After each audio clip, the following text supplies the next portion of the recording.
I think it's fair to say the Champions League is back, and I think this season we're in for an all-timer knockout stage.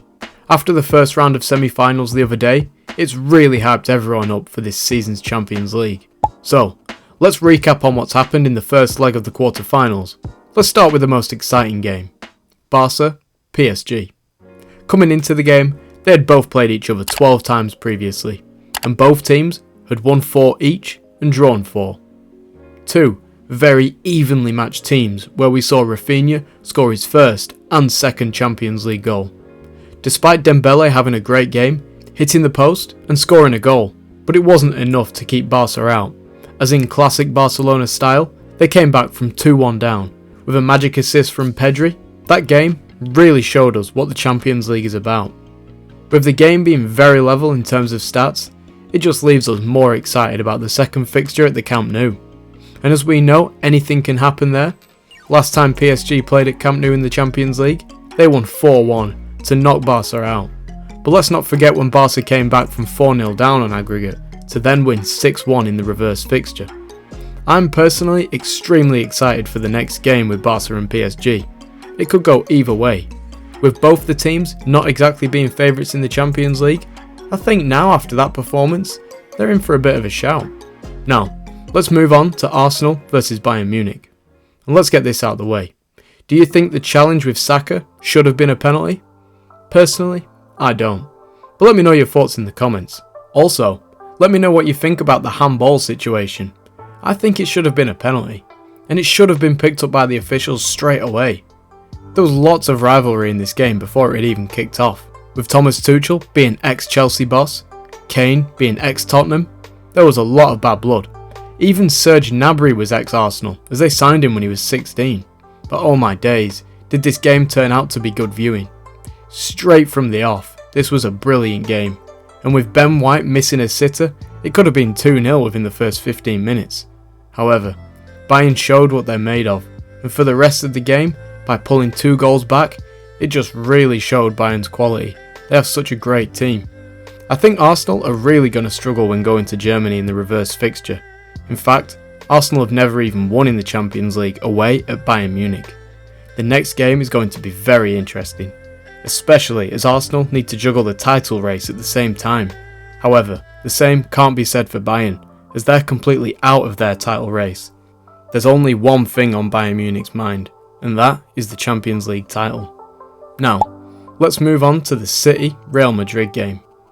What a game this was. At the start of the competition, I had either Real Madrid or Man City to win the whole thing, so to see this in the quarterfinals was great viewing. Both teams showed their insane quality from the very start, as Bernardo Silva scored a brilliant free kick at the start of the game. From the start to finish was like a game of FIFA, every goal being brilliant in its own right, and both teams showing that they are both here to win. Both teams having such good quality in their young players is incredible, like Rodrigo, Foden, Bellingham.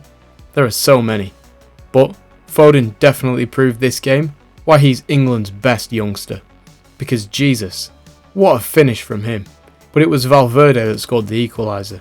Seriously, anything can happen in the return fixture, and I speak for everyone when I say that this next game is going to be one of the best games ever. Everyone will have their eyes on this game when it's played at the Etihad.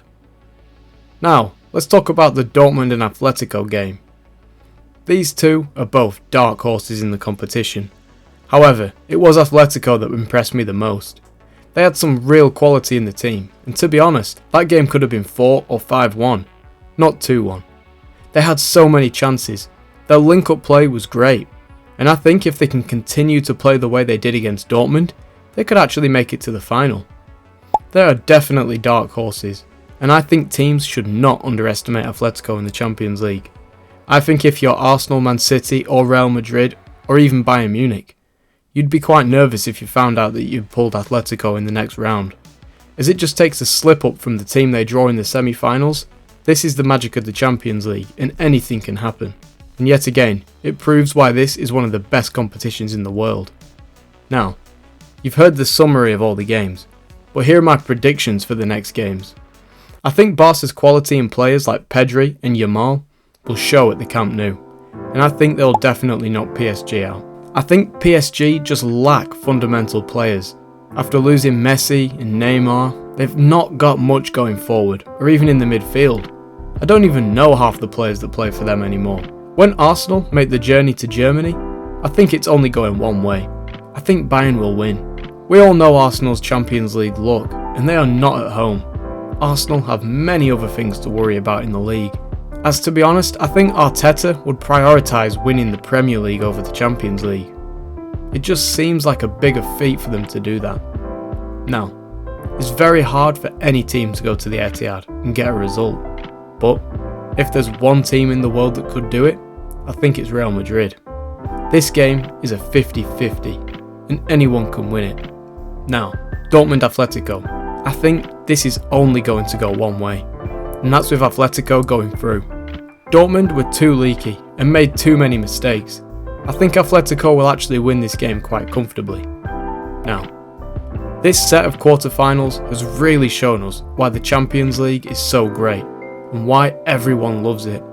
The quality of games being played is unreal, and if you look at the teams left in compared to last season, it is unreal. Any team seriously could win it, and that is just purely the magic of the Champions League. It's amazing, and I can't wait to see what happens in the next few games. No one can call who's going to win it this season. Now, I hope you enjoyed this different style of video. Please, let me know if you enjoyed it, because if you did, I'm happy to do more predictions and more game analysis. Now, thanks for watching, and I'll see you next week at 5 PM for another video.